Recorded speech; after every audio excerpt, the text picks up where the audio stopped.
settle down and get one of these Cartoon Network jobs that like they just seem to be giving away to anybody that has ever made a zine. Yeah.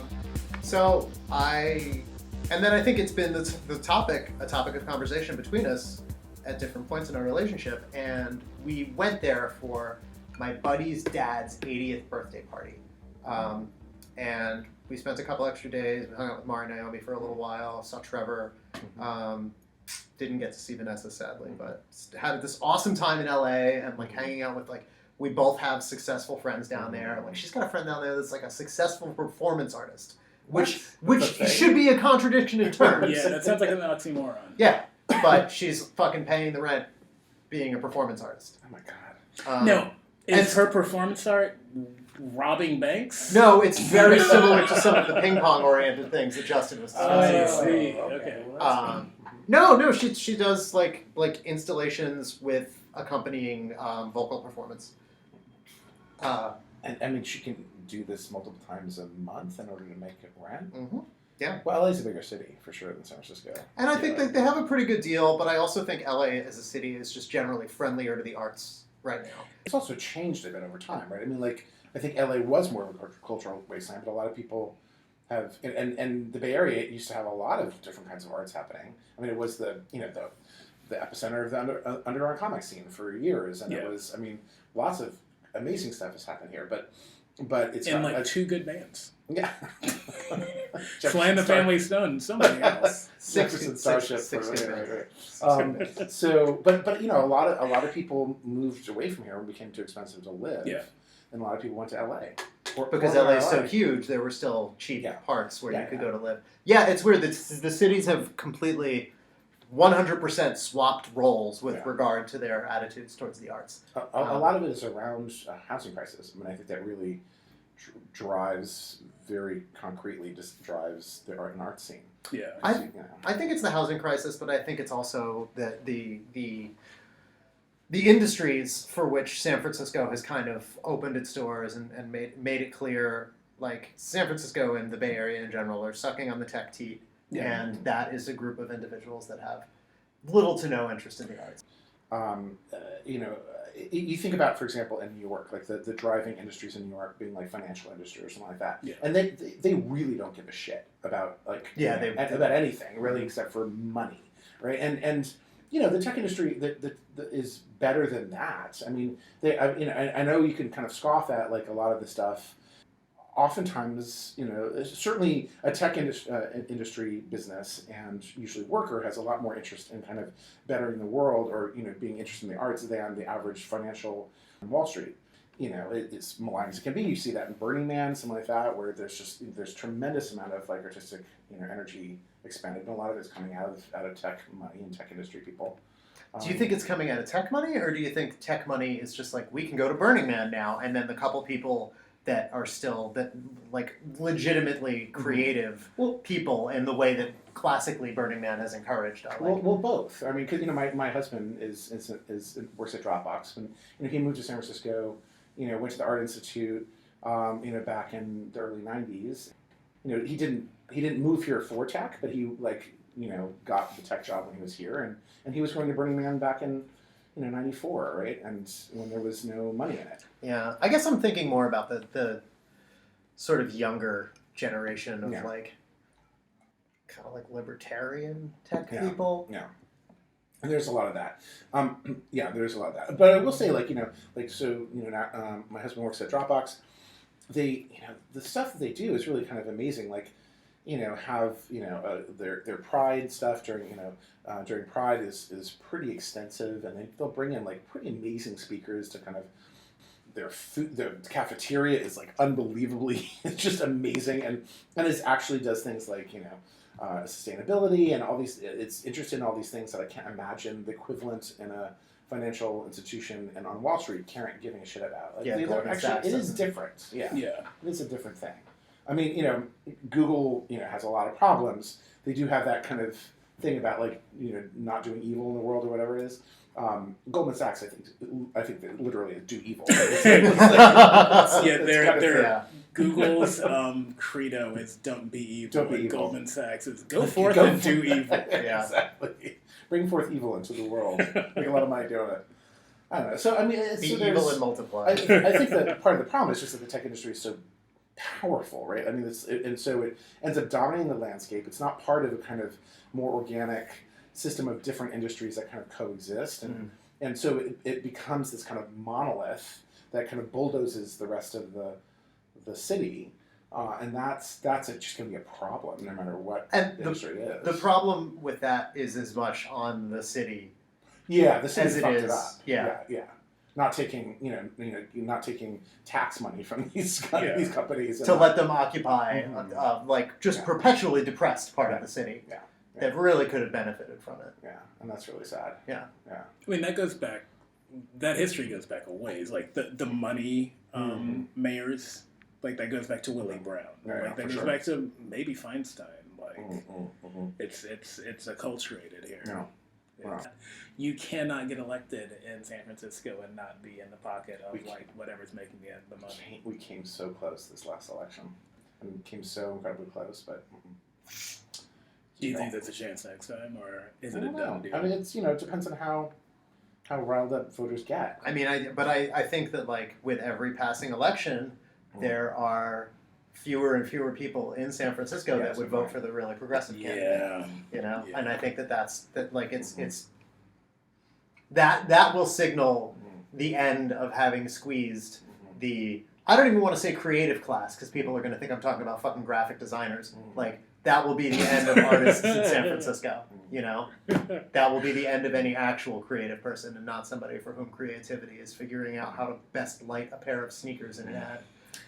But that's a photographer, not a graphic designer. Yeah.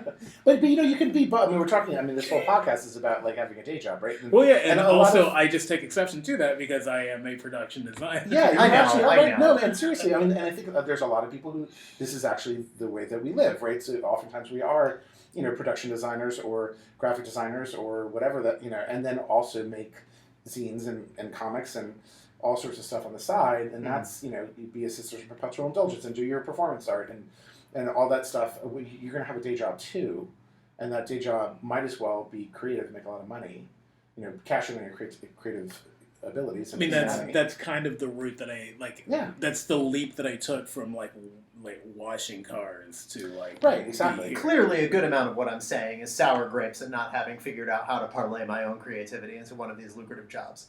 Right. There's a little of the fucking frustration of the grind of having still having a fucking service industry job.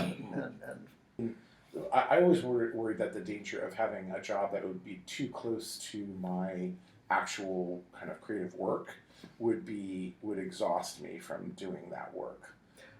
That's always been a concern of mine too. And I did briefly do stuff for advertising. I did storyboards for Mechanism for a little while, and it's the closest I've ever come to using that muscle. Yeah, because it is a very similar muscle. It is, yeah, but also, I mean, this is going to sound very woo-woo, but creativity, much like love, is a well, and I don't think you will exhaust it. I don't think it'll, because I mean for me last year was the only year that I've made a full living off of creative stuff doing the animation, and I would, after I work on the animation, I would draw a million comics because it was priming the pump. That muscle was getting worked out, and thankfully they were such great clients, they were great to work for. So I wasn't fuck this and throwing my fucking Wacom tablet across the room. Yeah. I was just I was in a great space, and I'd work on that stuff, and then I'd work on my stuff, and it showed me you can, these two things can exist. I can work commercially and I can work artistically. So was that? I mean, what was the situation for you? Well, the situation I think is different than what Fred is talking about, in that I was doing both that and the restaurant stuff at the same time, so would have to free up my schedule. Where I would tell the ad agency that I'd be I can't come in, I can't do 9 to 5, but I can come in from 8 to 4, because then I have to be at the restaurant by 5, and that drawing, exhausting. drawing for 8 hours and then waiting tables for 6 or 7. on the subject of like doing something that's too close to your creative outlet, you teach comics. Yeah, so teaching has been a pretty good balance for me in the sense that it's about comics, but it's not making comics, and I don't find that it exhausts me from making my own work necessarily. And in fact, it can actually inspire it because I'll see stuff and then I'll steal from my students. I will, no, but I'll see things and be inspired by what they're doing, and then even more by like how we like tackle that set of problems. Like I've become a better creator by being by teaching, by being like a mentor to students that are trying to learn the language of comics, and it's forced me to think more critically about how comics are made and be more conscious about that.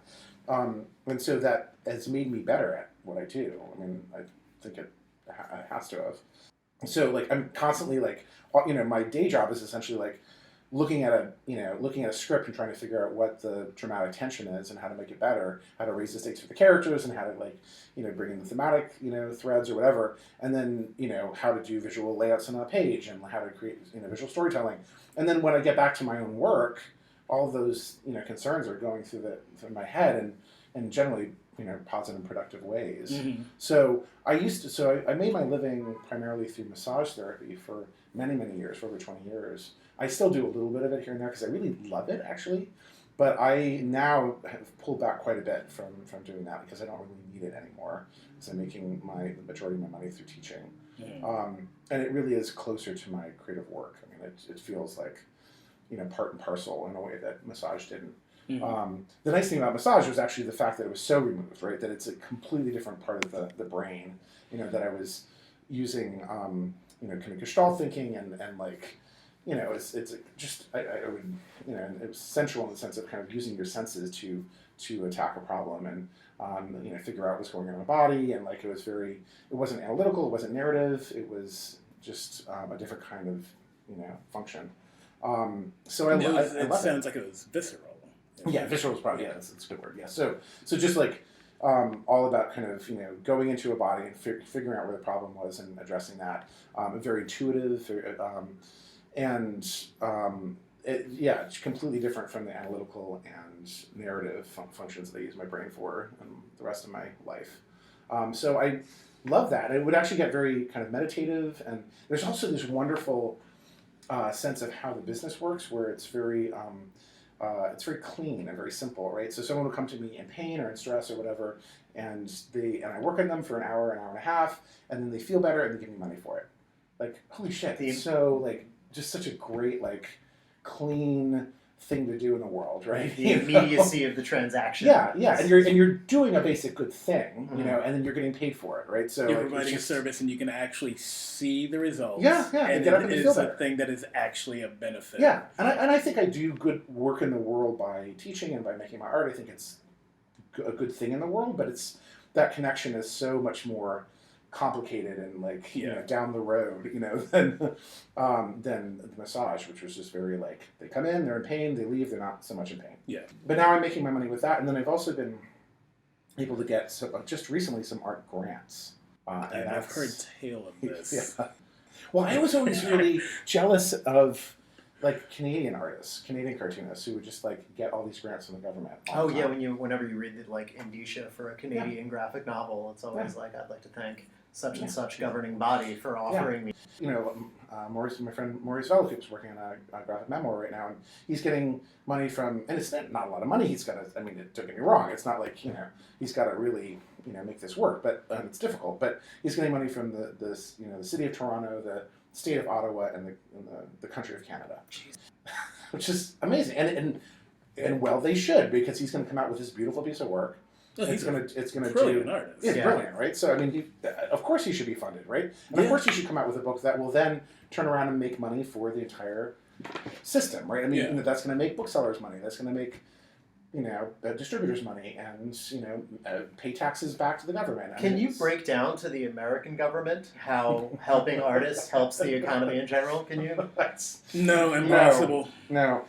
Well, I think more and more artists will be where money is made.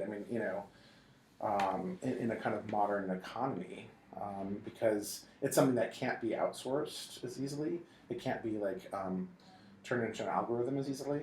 So people are going to have to do that art. I have thought about that, but you do have to have a culture that can appreciate that. Yes, right, and for like, sure. A tremendous amount of this country, country has no aesthetic sense or appreciation whatsoever. Like, and it's something that like a lot of people are actively benefiting from choking out of the country too. Like you were talking about how the schools in Denmark are better funded.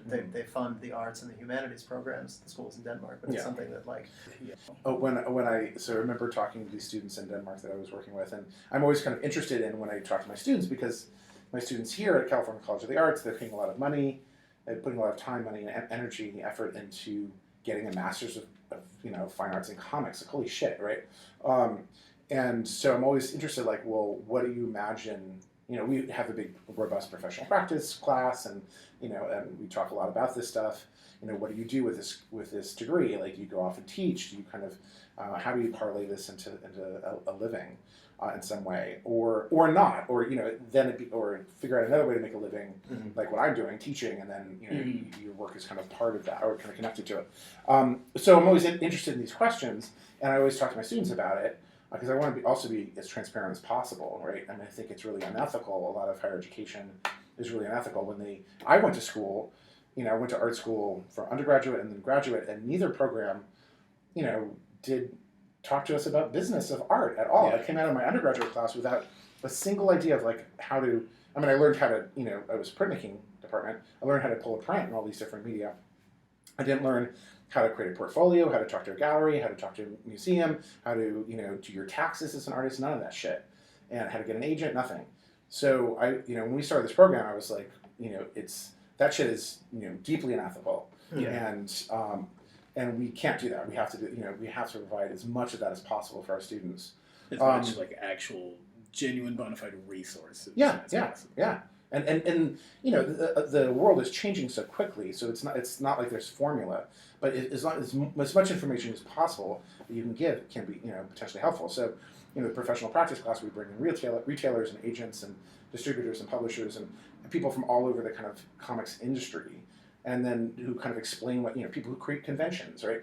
These people come in, talk to the students about what they do and how they function. And so then the students come out with kind of understanding where they can fit themselves into this ecosystem. But I didn't get any of that as a student at all. But I was when I was talking to these students in Denmark about that, like, what do you imagine like you're going to do with this degree, and like what do and I remember one of the students saying like, oh, I don't know if I'm ever going to make comics. I just find this really fascinating. It's really cool to learn. I was like, oh right, you're in a country that they pay you to go to school. Yeah. Oh right, that's the difference. Yeah. Yeah. So literally pay you. There's not that like feeling of like, okay, so when we throw you out into that cold, cruel world, and you have a mountain of debt on you, like, what are you going to do? Right. That is so completely different. Yeah, it's really different. There is, some of these Danish professors and people will say also that there's a kind of remarkable drive to Americans. That it can be a little bit like the because you'll end up fucking homeless. The drive is to avoid living in the gutter. They talk about how because in Denmark it was considered like the happiest place on earth. They did this happiness quotient. Oh yeah, with an umlaut. And then Denmark what? With an umlaut. Yeah, happiness with an umlaut. Yeah, yeah. There's at least one umlaut in there. So. But I remember talking to some Danes who were like, well, you have to think about how happiness is considered differently culturally. Right. Where for them, like, if you go to a, average, set of, grade schools in the United States, what do you want to be when you grow up? Like, I want to be president. I want to be an astronaut. Knowing that 0.000000001% of you are actually going to wind up president or astronaut. Mm-hmm.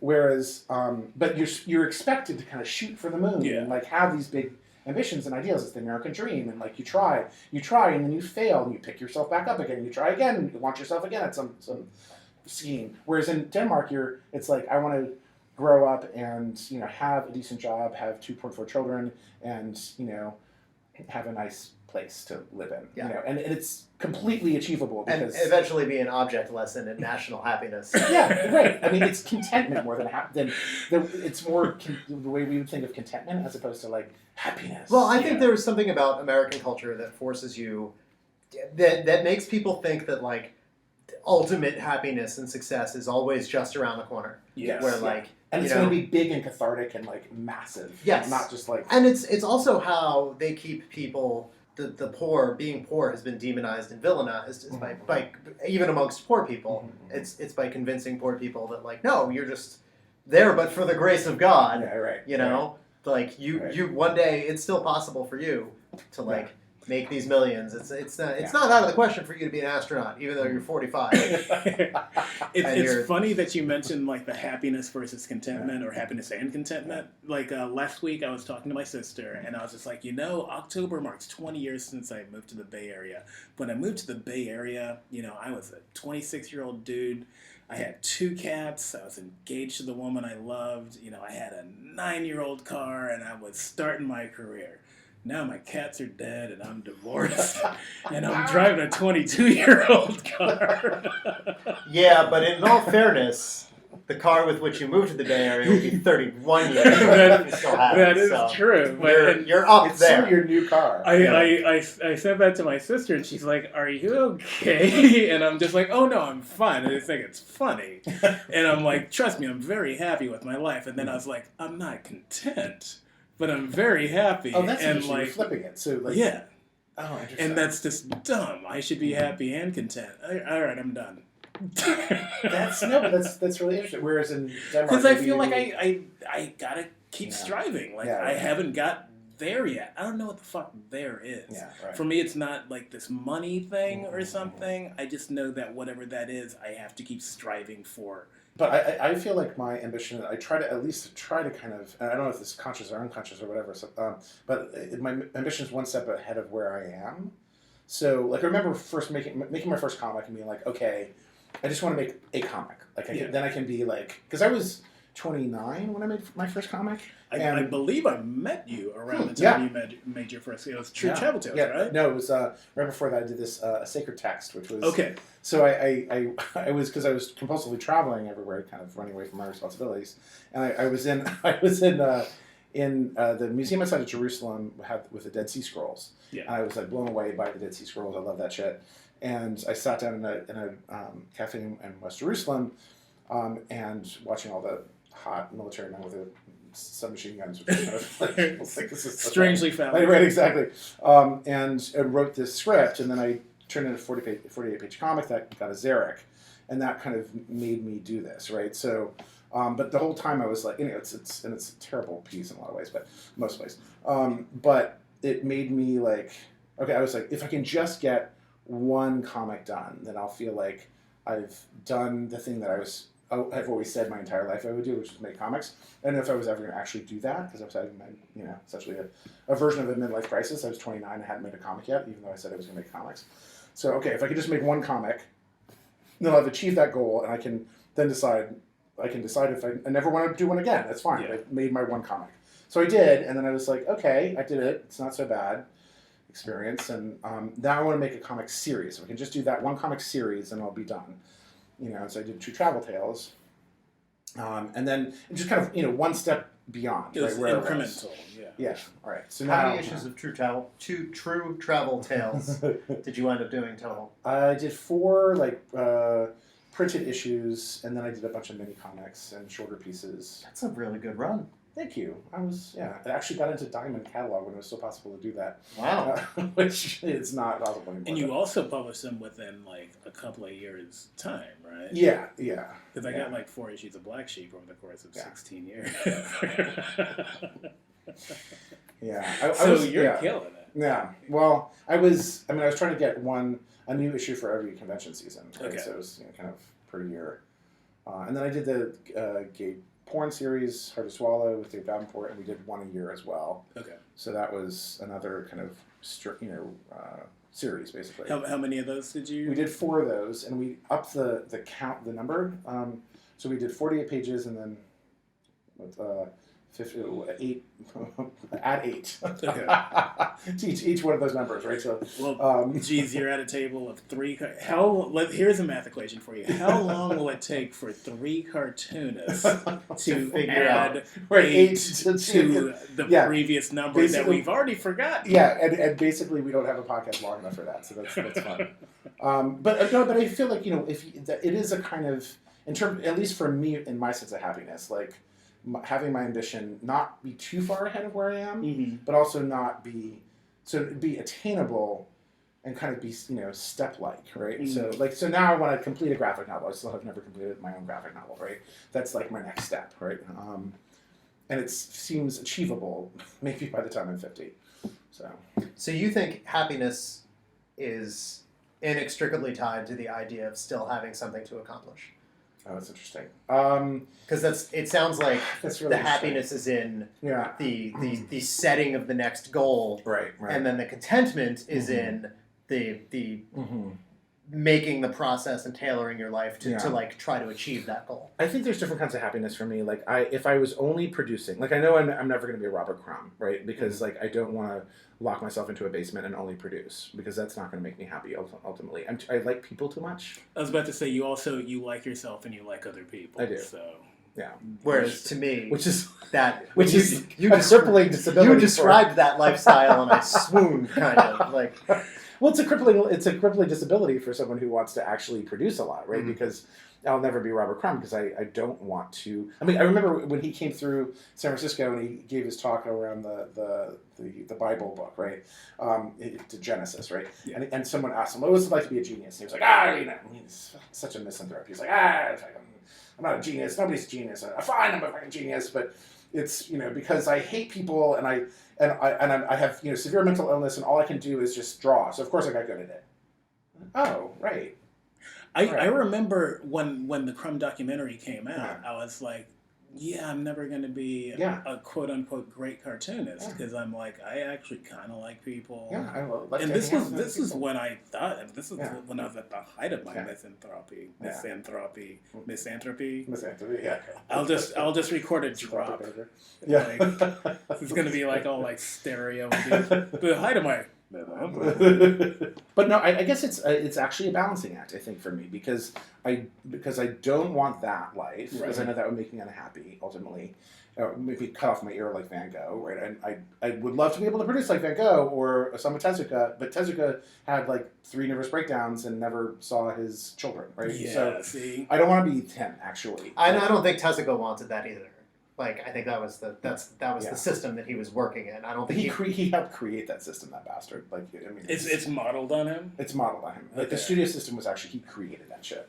So that was something like I remember like reading about manga artists and being like, "Hey, that's the way to be," but like I just couldn't. No, I don't no. have that. I just don't have that in me. And it's also part of like the masochism is also tied into sadism around in that culture where the editors, there's this whole process of canning called canning, where the editors will literally kidnap an artist and basically hold them hostage in a hotel and get rid of all of their like communication with the outside world and just lock the door and until they finish their pages.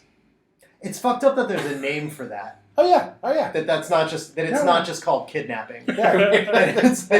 it's a common enough practice It's a legal that they're like, defense. oh, you Oh, mean, yeah. You oh, got you want to cans. can Satoshi Yeah. Kon? Yeah. Yeah, that's Yeah. fine. We'll just can him. Yeah. We'll just, Your let's- Honor, Let we me weren't get the canning him, not squad kidnapping on him. speed dial. Yeah. We'll have him here in an hour and a And half. Tezuka used to literally like climb out the window at times, like and try to get. I mean, it's for real. Yeah. But I would say the other extreme of it, like if I never produced anything again, like because there's definitely times when I'm like, what if I just like came home from work and like just watched Netflix and that did nothing else, like, and read comics and didn't try to make them and like had no ambitions around producing anything, like couldn't I just be? It would certainly be an easier life. Mhm. But I wouldn't be happy, actually. Like, that would make me feel unhappy. It just seems inconceivable in some deep way. Are there ever days where you come home from teaching Mm. and actually do that? Just do nothing. Yeah. Yeah, I mean, you both know a lot about Netflix series, so I'm sure that there's been some So- contemporary Netflix series. Yeah, I've just been yeah. watching Friends and Designing Women on repeat. I Man, you and your fucking thing for Delta Burke. I do like a think big ass. that. I don't know what to tell you. So I will say that part of this is as justification is that I think consuming great really good narratives is part of creating them, right? Sure. So like Absolutely. I get inspired in the same way and similar to I am inspired by teaching to make my own work. I'm also inspired by watching really cool shit, right? Because then so that's I can kind of that gets wrapped up right in itself, but I basically work. I don't take days off. It doesn't mean I work all day, But so, you work for a couple hours a day, even when you don't have any actual, when you don't have any teaching or massage commitments. It's weird when that working week melts away, where it's just like there's just time. It's just time. Continuum. Yeah. The idea of having the normal people week of working, these kind of consistent blocks of time, and then having 2 days off at the end of it, I've never taken 2 days in a row off, where I don't do any work is that's literally my mind can't compute. The only time when I do that is when I travel. When I'm traveling, then I can allow myself to do that. But at home, I don't. I can't. Yeah, it's but actually, traveling, that is actually the job too. Is to not do this other crap. It's to have the experience. Yes. It's to actually be in the environment that you're in and have live the life that you're living in those places. Yeah, and those show up in my work then. Yeah. That's the other thing that the people who are just chained in their basement, they don't. I mean, what kind of work are they producing? Right. They're not. I mean, I do not put Crumb on a pedestal the way I used to, but I think that his contribution to the culture and to the medium is inarguable. Yeah. And he did live that shut-in life. Yeah, he did. And I think that, obviously, it's a special case, and it takes a specially fertile imagination to live like that. Yeah, and Tezuka, I don't understand how. I still don't understand Tezuka, right? I still don't understand how Tezuka managed to. He spent his entire life making comics and animation, but then the stuff he was making stories about were incredibly well researched. He would, MW's got the main character as a Catholic priest, and he knows his fucking shit about Catholicism. And then he created Buddha, which is the biography of the Buddha, and he knows his shit about Buddhism. He did some serious theological studies and he had thoughts about them, deep thoughts about them. So I don't understand how. That research alone would have taken me all the time. I can't imagine, how is there hours in the day to do that research, think about it, and come up with interesting thoughts about it, and then make it. I mean, it's completely bizarre to me. But I think you also see people who are victims of the shut-in creating the work, I want to say Joe Matt or something like that, where it's endless stories about him masturbating, right? Yeah. He's just sitting around masturbating. Yeah. And I Which don't is care just at some point.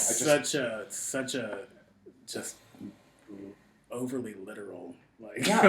And don't get me wrong, that's powerful and beautiful in a certain way, and there should always be people making work about masturbation, absolutely. But it's just memoir where nothing happens because they don't have anything happening in their life. I can only do that for so long. I just can't.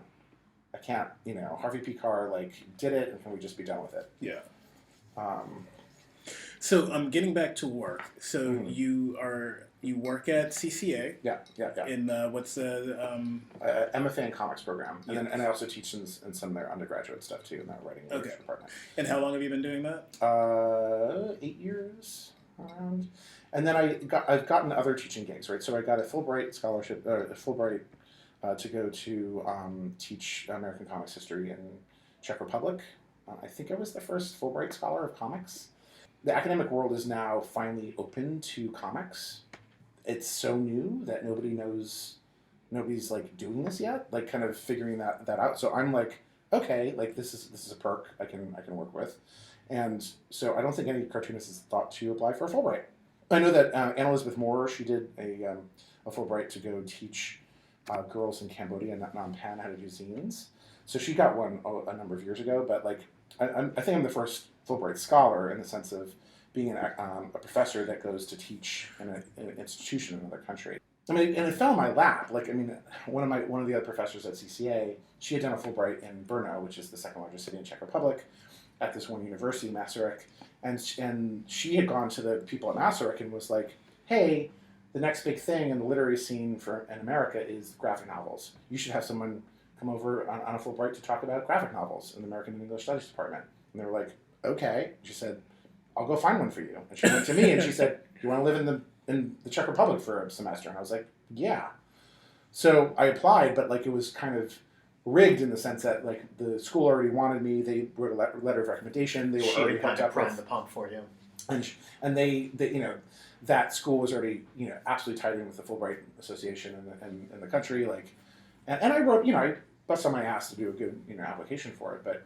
But yeah, it all kind of landed in place. And again, I think I'm the first person to do that with comics, which is just like that kind of possibility is more open now than it ever has been.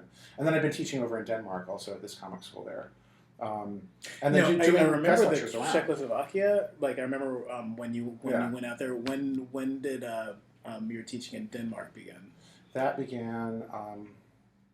I had met those guys at APE, the final years of APE, Alternative Press Expo here in San Francisco. The final years of APE. The final good ones years in, of the APE? final good years when it was still in San Francisco. Are you talking about the guys from Dongery? They're from Denmark, from Viborg. Yeah, and then I just kind of stayed in touch with them, and then I was like, you know what, I want to go teach there, so I just reached out, and they have money, education and arts money in Scandinavia, so they fly in professors to teach, you know, a week or so or whatever it is, and a specific class like comics, you know, story structure or comics history or something like that. So I did a gig with them for 2 weeks, and then I'm going to go back and do another one with them. So that and get a little bit of an artist residency in between, which is nice. So it's in the middle of nowhere. It's like 5 hours from Copenhagen, and it's an hour from any guy in Scruff. So like I can actually get some work done. You know, this is okay. You're talking about this balancing act, right? Like I do like to live my life in a hedonistic way and enjoy myself. So like that gets in the way as much as anything else. And I'm excited to really remove myself and be. And have more seclusion. This is like a monastic retreat for you. That's exactly. I have these kind of monk fantasies. Well, I have two different kinds of monk fantasies, but the monk fantasy in which I do nothing except for like contemplate, you know, the universe and make comics. Yeah, and I need to have that kind of retreat. That's the other thing. I think artist residencies are also now open to comics in a way they never were before. So one of the people I teach with, Melanie Gilman, they had been at this like residency for quite a while, and like I said, Iowa, somewhere Midwest. I'm blanking right now, but like, you know, this stuff is possible for cartoonists now. And then even right here in San Francisco, there's money for the arts. We're talking about, you know, San Francisco being difficult, but there's also a hotel tax in San Francisco which gives tremendous amounts of money to the Arts Commission, and they do an individual artist grant every year. And a friend of mine who's a poet was like, why aren't you applying for that? And I was like, I didn't even know it existed. And I applied and I got it. So I have an artist grant from the city. And is this, asking for a friend, is this specifically if you live in San Francisco, or is it a Bay Area? Fuck. Yeah. All right. Can I use your address? But I'm sure that Oakland has one too. I don't know. And in fact, I remember someone who got one. Okay. It was for less money. Well, of course, it's Oakland. Yeah, Yeah, right. You're right. Because San Francisco, it was $15,000. Jeez. Yeah, but I think Oakland was more like 5,000 or something. I'm not sure, but like, yeah, I know it's like holy shit. And then there's public art money for other things. So I just applied for this like public poster thing along Market Street for next year. It's the 50th anniversary of Pride, so they want to get some local artists to do posters in the bus kiosks along Market Street. And you applied, or you? I applied for it, and I got it. Oh, you got it? Okay. I just got it today, actually. Oh, awesome. Yeah. Congratulations. Yeah, thank you. So that plus the teaching is enough to kind of keep me going. And you still have your massage practice. I mean, I pulled back quite so much now that it's like kind of, you know, I'll do a couple a week, but that's about it. Because I feel like when I first met you, like I think that was the way you were making. Oh yeah, no, that I would do 3 or 4 a day. And you were worried. I remember you said you were concerned because like it's very physically taxing to do. So yeah, and I remember I'm just reaching back through my booze-soaked brain. I recall you at some point hatching a plan for what you were going, like how you were going to live your life and how you were going to make a living when you're not any longer able to do that. Yeah. And essentially I kind of fell into it. I got lucky because, like, again, like my body I can't do 4 massages a day anymore. I just can't do it. I mean, I'm strong enough. I haven't, and I keep on getting better with more experience as a massage therapist, but I don't have the stamina. Yeah. So I can't. So I got lucky that the teaching kind of fell in my lap, came along when I did, and then these grants. I'm kind of learning bit by bit how to work the system in terms of other ways, right? Like how to get art grants and how to. And again, this is stuff that like other kinds of artists. I've been all over the shit for eons, right? I mean, if you're a sculptor, right, you know that, okay, you're not going to, there's very little chance you're going to actually make your money, make a living simply selling the sculptures that you make. Mm-hmm. Instead, you get arts grants and you get teaching gigs and you get residencies and you play the game of, but that was always denied, a cartoonist never had that option. But now we do, actually. Yeah, there definitely is a certain validity that's been lent to comics that was not there. Yeah. 10 years ago, 15 years ago. Yeah, absolutely. And it's it's still it's still fraud. I mean, there's still going to be residencies and grants and stuff that won't get comics at all. But there's also so few of us that know about how to do this. Like, I do think like one of the best things we could do would be to have a database of like comics friendly grants, residencies, teaching programs, scholarships, all that kind of stuff. Like, if we can get like a database of that stuff, that would be amazing. But I'm still feel like I'm scrambling, kind of figuring it out as I go along. But there's stuff out there. Yeah. I remember when I was talking to I talked to you last year this time when I got back from SPX and Staple, and I'm just like, I can't fucking do this shit anymore. I can't do this this mini comic trade show cycle over and over again. I was talking to you about how to get off of it, and I was talking to Mari about how to get off of it, and she was just like, here's the other thing that people don't think about. Like, there's the lecture circuit that's there's your book sales, and then there's the lecture thing, and anyway.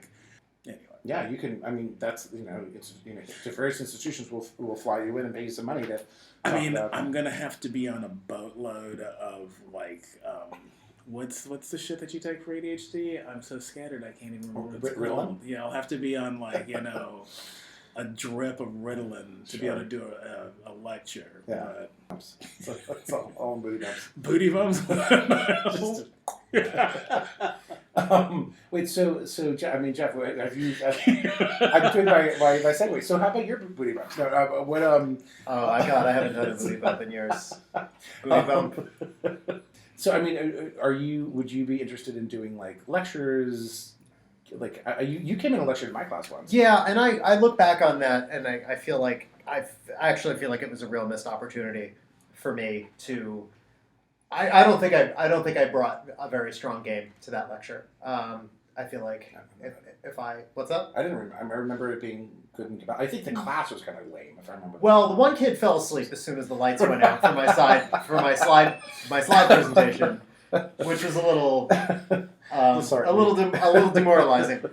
When that was going on, I was on such a everything you need to know about how to draw comics is in How to Draw Comics the Marvel Way kind of kick. Oh, right. And was kind of trying to break everything down like John Buscema and Stan Lee style for that presentation. And I felt once I came out and saw that the work that some of the students were making, I felt like it just seemed really basic and didn't address a lot of the kind of socio-political concerns that a lot of the people studying that at the MFA level would want addressed as well. Right. So I think that if I came back to do it again, it would be a little bit more about how it fit into the culture, a little bit more about the sort of what one has to invest personally, and the maybe I could find some way to make the specifics of my experience making comics. Maybe that I could find some way to make that universal, or at least.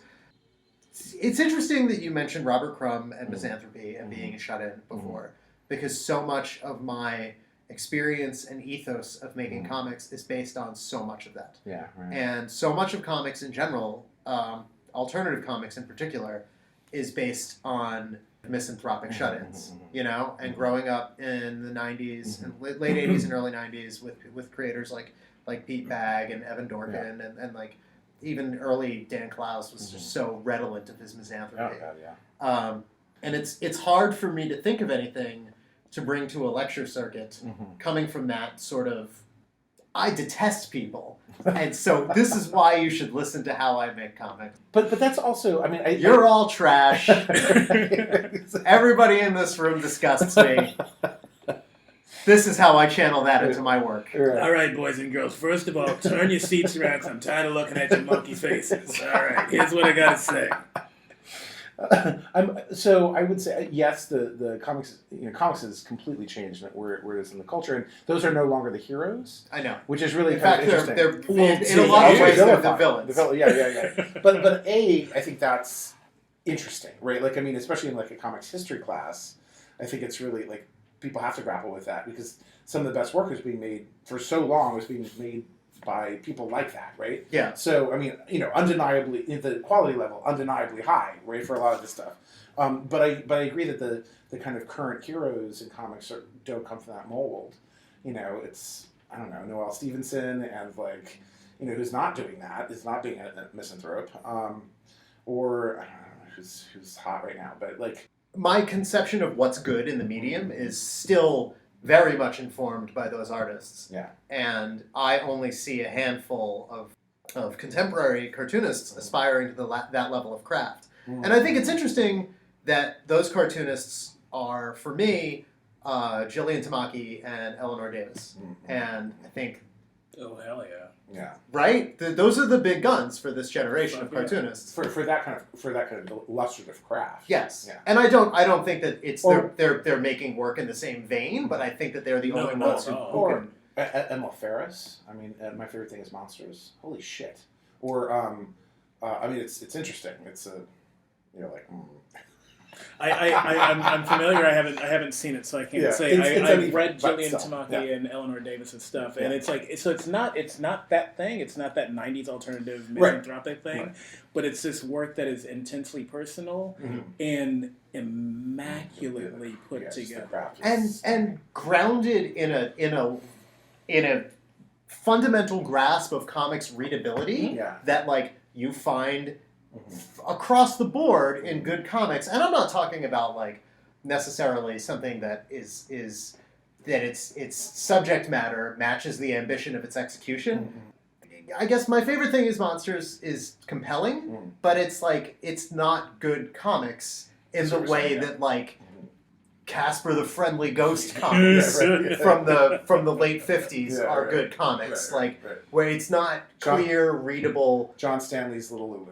Yeah, or Karl Barks or Tintin. It's not that kind of like. But it's not trying to be fair. It's but it's there's still something so stilted about it, and something that makes me feel like, and maybe it's just it's a different way of interacting with the medium that generationally I'm out of touch from.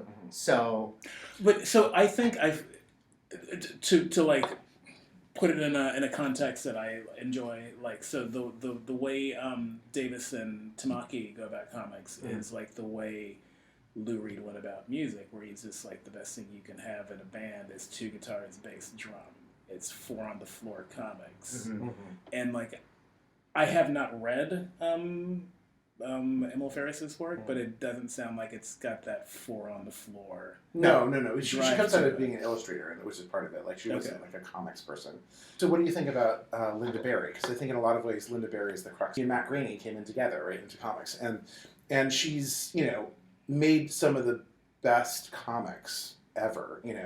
But she also has broken every single fucking rule of making comics, and a lot of her stuff makes my teeth hurt. So, because it's so, like, and it's a different kind of aesthetic. It's so raw. It's so raw, and it's so, like, collagey and art going in any way it wants to, and just, like, not interested in 4 on the floor half the time. She can do it when she wants to, but she doesn't want to all the time. And I think her kind of ethos then ends up inspiring a lot of the more experimental kind of stuff that's coming out from all different places of the. I don't think it would be an exaggeration to. I don't think her influence, particularly on contemporary cartoonists, can be overstated. Yeah, I think. Yeah, I think she's the one who won. She's huge. Yeah. Yeah. Do you think that she's responsible for animals sitting in chairs drinking hot beverages? I was gonna say, like, I'm pretty lukewarm on a lot of her work. I think some of it's really good. Yeah, no, I feel the same way. Like some of it, like 100 Demons is. Yeah, 100 Demons is the exemplary. Oh my god, it's fucking amazing. But it took her whole career to get to 100 Demons.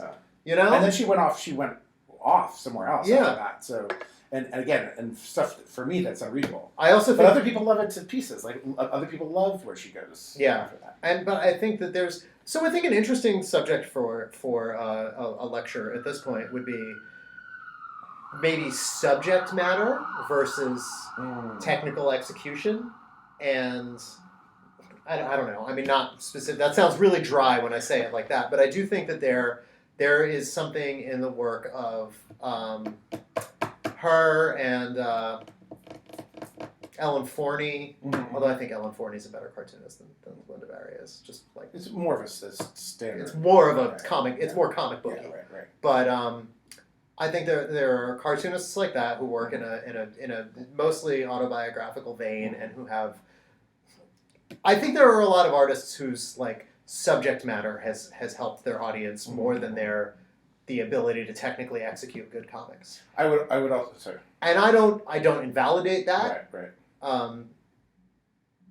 I'm sorry. What were you going to say? Oh, I would say that I agree with you, and I would say that identity also plays into this, right? Where like the because representation and identity is now like absolutely at the forefront now of a lot of what's kind of popular and working well in the industry, and in terms of so you're talking about subject matter, it's also about kind of identity and representation. Yes, right? yeah, I'm obviously I don't begrudge anybody that either. It's because we were talking earlier about how this last the Ignatz got swept by queer books, and I remember when I was going to SBX regularly way back when, and I was doing all these queer comics, and Ignatz wouldn't touch me with a 10-foot pole, and I came out with No Straight Lines, 4 decades of queer comics, which not to blow smoke in my own ass, but it was fucking groundbreaking, stunning book, and it's I didn't get even an Ignatz nomination, which is like, you're fucking serious. Like, and now the books winning are absolutely queer. Yeah, very very queer. Yeah, the year when we did SPX last year, we couldn't get arrested because we're just like a couple of like middle-aged straight dudes. Yeah. There's nothing like terribly like representational. We're not the vanguard of middle age and straightness. Like we're not like carrying that flag to the top of the mountain. But like we were just like that. That was not like there was middle-aged espadine. There was so little interest in like what we were peddling, and like it's awesome that like it's evolved in that direction, but that's fucked up that you did that and like you couldn't get a nomination. Yeah. Well, whatever. But I do so I think identity representation is really important right now, but it's also like of course it's going to be important right now, right? We're in that first generation where these doors are being broken open. It's also as a reaction to like what's throttled. Going on in the corridors of power, right? Oh, right. Oh, yeah, absolutely. Right. I mean, because comics are always going to be kind of underground art and kind of in opposition to dominant power stuff. And that was grumpy, white straight guys, kind of bemoaning their lives and masturbating a lot. And now it's like. And now it's people we're the establishment. Yes. No, but I'm just masturbating constantly in my office in City Hall, where I make decisions that affect millions of people. Well, I will say, I mean, like, if anyone making comics, unless you're Jack Chicks, right, you're going to be like, you're not going to be a fucking Trump, worshiper or whatever. Like, so, I think we're all allies in the sense that we're not, interested in this, the dominant power right now. And No, there's that element. Yeah, I guess Frank Miller. Yeah, I mean, not even just him, but I mean, who's... That's true. All the mainstream, And that's and mainstream editorial. Yeah. So that's one thing. I mean, kind of looping, I guess, back to another previous idea, but like the difference between making your living with comics as opposed to kind of doing making your living in some other way and making comics that you want to make and really on your own terms. I think about friends of mine who do make their living with comics, right? And part of me is jealous of them and wants to be that, but then also part of me does not want to be that, right? And I think about like Mariko Tamaki, who deals with all sorts of stupid shit online, or like horrible, like God, like I don't get that, and it's because I'm not doing an X-Men book, right? Or Sina Grace, or like friends of mine who just get shat on like on Twitter, like oh my God, like what a nightmare. But you got to play the game to a certain extent. I was gonna say, to what extent do you think you have to wade into those fucking murky social media waters to be a successful creator? And is that the chief difference between a full-time comics professional and somebody? Yeah, are there people who are like professionals who are like, no, I don't do any of that stuff. Like I abstain from engagement. I think the ones that are smart, smartest about it, have very, very good boundaries, right? They're very good at compartmentalization, very good at boundaries, but it can sneak in on you, whether you want it or not, right? I mean, that can affect your book sales, and that can, that can, and then Marvel or DC will turn against you if if you're seen to be alienating the fucking the xenophobic white dudes. Yeah, if you alienate straight white dudes too much, like then eventually DC or Marvel will turn against you, right? If you're seen as alienating them. Yeah, but in one more generation, they're not going to be the majority of sales. So that's going to be interesting. That's it's a really good point. Yeah. Well, once the kids who grew up on Steven Universe and She-Ra, like once they are like making comics and they're like and also just the core of the kind of fandom, it's going to be really different. So but the question is, for our purposes, is when does that core of mainstream comics fandom, first indie comics fandom, which I think has already shifted. It's not. Yeah. Well, the biggest line in SPX the last year we went was for Rebecca Sugar. Yeah, right. Of course. Like right, that she is the Dan Clowes of this moment. Right. Right. Exactly. Yeah. She's the hero. She's the new hero. She's Robert Crumb for the 60s. She's Robert Crumb for the 60s. She's Dan Clowes for the 90s. Mm-hmm. But okay, but then the mainstream audience, like, I mean, you think about someone like Mariko or Sina or people who are kind of like going into the mainstream, and not, maybe coming out of indie background or whatever. Like, so when do they stop getting harassed, or when do they, when does that comic fandom actually, shift over? Or does it ever? Like, maybe that comic fandom just dies. I mean, maybe superhero comics die out eventually. I don't know. I don't want to turn this into that kind of podcast, but I think very much the current political climate is... No, I mean, I don't want to bring it into the broader... Right. Like, I don't want to make it into a broader discussion of politics, but I do think the current administration is empowering so much of that. And I think that if somebody can unseat him... Then I honestly do think it could go away overnight.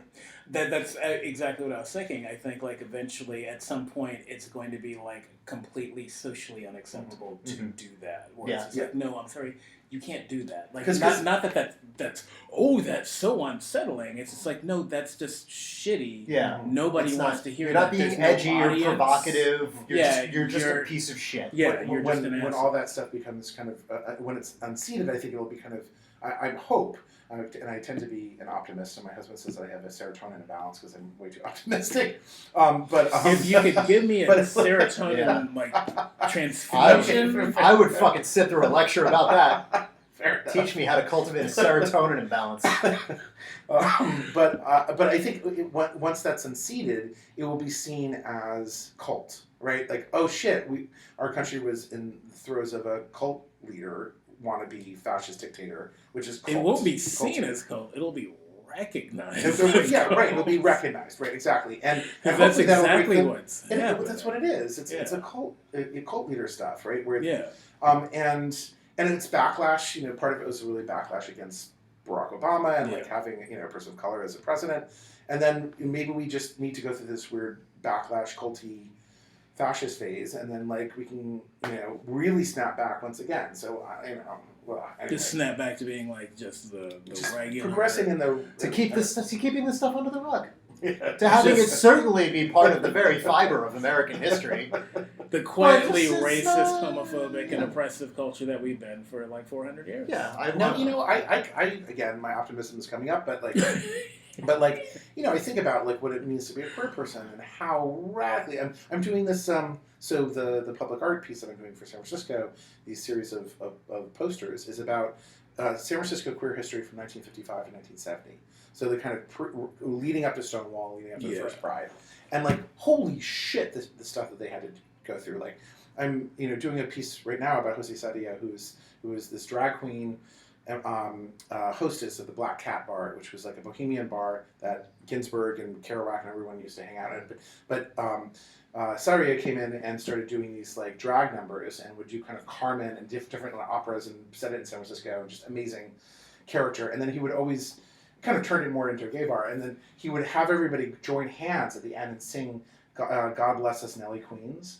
And to the sound of like God bless the Queen, but this was in a time when it was fucking illegal to wear the clothing of the other sex. Yeah. And like if you touched another man, held hands with another man, or kissed another man, you'd be arrested for it. And around 50 gay men were queer men were arrested every week in San Francisco and put in jail. There was a jail across the street from the bar, but Saria would march them outside and they all hold hands and sing "God Bless Us, Nellie Queens" to the prison, knowing that they could be rounded up right there. I mean, like, fuck, man, that's intense. Like, that is like art to like against power, right? Yeah, that's a super that's transgressive. a genuine, It's- like, yeah. it's on a level none of I us can can't even understand. imagine, Yeah. and that's not that long ago. No, not at all. So Not they at had all. no rights, and then Saria ran for political office. He ran for board supervisor in 1961, and basically.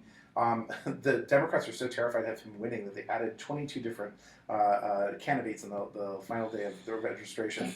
And he didn't win. He came in ninth, but he got almost 6,000 votes. Yeah. And that established for the first time in any city in the United States a gay voting bloc. And that changed everything. Politicians suddenly realized they couldn't just trample on queer people with no impunity, right? Yeah. So Politicians realized they had much more insidious Yeah. agendas that they could push through Sure, if they sure, would sure, only sure. cultivate the gay vote. Sure. And now we have neoliberalism. Sure, but it's better than being locked up every week. Because you touched another man. Things have gotten better in a lot of ways, and like kind of like when you pull back a little bit, And kind of, tremendous. when you get away from Yeah. the kind of like the you pull back a few hundred years and like Well, that's not what I think about. yeah, I mean like you'd be a slave, I'd be like on a stake somewhere being burned. I don't know. Or a critically acclaimed poet. That's a good point. That's a good point. I'd be a slave, you'd be a Southern playwright Yeah. who's a confirmed bachelor. Exactly. With an ascot to die for. And I would be, I guess, a butcher? Yeah. I don't know. yeah. I don't know. I'm not sure.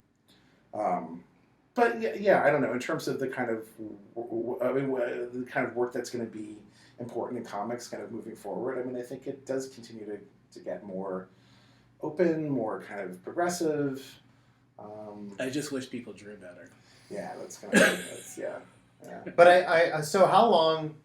And I'm so wary of this turning into like questions about specifically the comics industry. But how long before craft really dies? Well, you're an old punk rocker. How could you possibly say that? That was the punk revolution. That anyone can like pick up a guitar and do three. So this is the fundamental. This is one of the most fundamental conflicts of my life, where like my punk rock ethos of like just a bunch of fucking bands with names like the Scrotum Poles can pick up a bunch of fucking shitty broken instruments and make something that's really inspiring. But am I? If I were to like transpose the values that dictate my musical taste onto my taste in comics, am I just like a fucking Van Halen fan or something? Where I just want everything to be super technically well executed? Yeah, that's a danger, right? Because I just moved and I'm like cleaning out my shelves and I'm there's things I threw away that I'm like, I mean, this is good, but fuck it, I'll say I trashed a bunch of my James Kochalka books. The man himself who predicted the death of craft in this medium, you know, and I got rid of a bunch of those, but I was like, well, I can't throw out my John Buscema Silver Surfers. These are fucking impeccably illustrated, you know. And is that the equivalent of being like, well, I don't fucking need these Ramones records, but I am gonna hold on to these Yngwie Malmsteen CDs, like. But okay, he's a good writer. But there was some punk that was genuinely stripped down and almost deliberately inept. Yeah. And that was an ethos. So tell me one of those bands that people still talk about, because the bands that people still talk about are actually, for the most part, good musicians. Oh, that's a good point. Like, because I'm trying to think of like a movement where craft actually died, and craft might get pushed a little to the side, or craft might transform, and like, you know, when photography came around, the need to render went away as much. It became less about that, but it never disappeared. There's still the Chuck Closes in the world, and they're also abstract expressionists, and they're also like these other ways of doing things. So I don't think that craft disappears. There's always a place for technical acuity. And then craft becomes about other things, right? I mean, you can't necessarily see it. When the Impressionists first came out with their paintings, all the like painters, you know, from previous generations were like, "Holy shit, this is not craft at all. It's just, you know, blobs of paint on the, you know, on the canvas." And now we look at it and say, Monet actually was a master of craft as well as expression. I'm never going to say that about James Kochalka, just for the record. And I will say, so like Diane DeMassa is the classic example for me. She did Hot Paysan, Homicidal Lesbian Terrorist. Oh yeah, right? It's terrible work. Yeah, it's but very bad. It's so important because it hit this moment where we needed an angry queer id just to come in and be like, I'm gonna fucking castrate everything in front of me, and like and so to this day there's a kind of like cult around her, and deservedly so. It's amazing. It like broke through in a certain way, but it's not good. I mean, the craft is really terrible. Yeah, and when you put it like that, it's interesting. I can't disavow her work, but still hold up early Evan Dorkin as like a formative and important thing for me. You know, when you're just talking about it in terms of like rage and manifestations of the id. Yeah. Like, I guess. So sometimes I think craft needs to bend, right, or shift categories. You know, it has to. But I agree with you for the most part to make new work possible, because craft can get the obsession with craft can start feeling calcified. It's straitjackets. Yeah, it starts getting calcified and kind of too rigid and then boring. And so, you know, you need this moment that's kind of like a punk energy to come in and like break it apart a bit. But then in terms of what then survives historically down the road, yeah, it's the people who create the new rules of craft, right? Yeah. Who's doing the new thing? But it's a cyclical thing. It happens with every generation. There is a constant, like, the honing of the craft, the thing that comes in and explodes the conception of craft. Yeah. The museum. What puts it back together in the wake of that and makes something new. And then generations after that, like, history sifts through it and is like, these were the masterpieces. Right. These were the unappreciated masterpieces at the time. These were the things that were appreciated at the time, but we could look at now and tear down. Yeah. Dark Knight. This is yeah, for sure. Okay, so if that's the case, and if Rebecca Sugar is now the new master of kind of craft and where things are going, and you know, undeniably, Steven Universe is amazing. Like Steven Universe is great. Yeah. So what's coming next? I wonder what. So I think Rebecca Sugar and broadly the Cartoon Network group of people, like I want to put Pendleton Ward and honestly a lot of the Adult Swim stuff. Yeah. Jendi Tarakovsky. Yeah. Yeah. Well, he's part of a different, bigger tradition. He is. I mean, I could. Yeah, that's an episode of a podcast unto itself. Like Tarkovsky and the fucking Powerpuff Girls guy. That's the same guy, right? No, Dexter's Lab is. Okay. Anyway, we'll get back to this later. Cut all that out.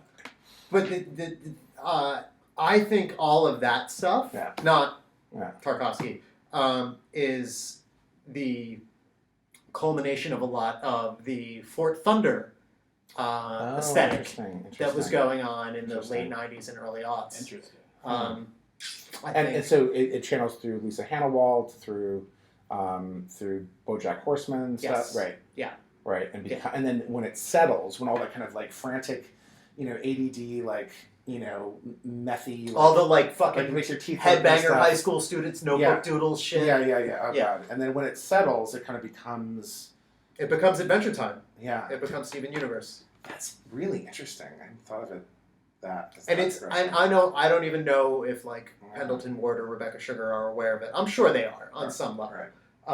Adventure Time in particular, it's too suffused into the aesthetic of that show. Yeah. Like Yeah. the Matt Brinkman stuff is so for like the similarities are so Yeah. so apparent. Yeah. But Mark Bell. oh god, Mark Bell. Wow. But I think that that is how lengthy and subtle and multi-generational a process that is. Yeah. Where, like the influences of previous generations, the transgressive artists, the transgressive aesthetics from previous generations become the mainstream aesthetic of. And Fort Thunder was the punk energy breaking at the 90s, breaking at Dan Clowes and Fort Brothers. Thunder was the punk energy attacking the like Fantagraphics and D&Q old guard of the 90s, for sure. That's exactly what it was. That's really And- so interesting. And as such, Paper Rad made that, in Chippendale and all that shit, made that more accessible to people who, like, the need to assert identity, like the need to assert your identity through art, I think kind of by necessity creates a more urgent and less refined product. Yes, as it should. You're creating under duress, Right. like you're creating in the midst of a society that fundamentally rejects you. Yeah, sure. And you don't know how much time you have, and B, it's just Urgent. from within. It's this urgent need, like you finally found an outlet for this secret part of yourself that you've had to keep under wraps. Absolutely. So I think that aesthetic, the aesthetic of those Fort Thunder creators, was a lot more accessible for somebody who wanted to make that kind of work than somebody say, I mean, fucking Stuck Rubber Baby is amazing, but that shit took a long time. And if you really need to get something out right away about your sexuality and your identity, like you can't make a Stuck Rubber Baby. Right. You make a Hothead Paisan. Right.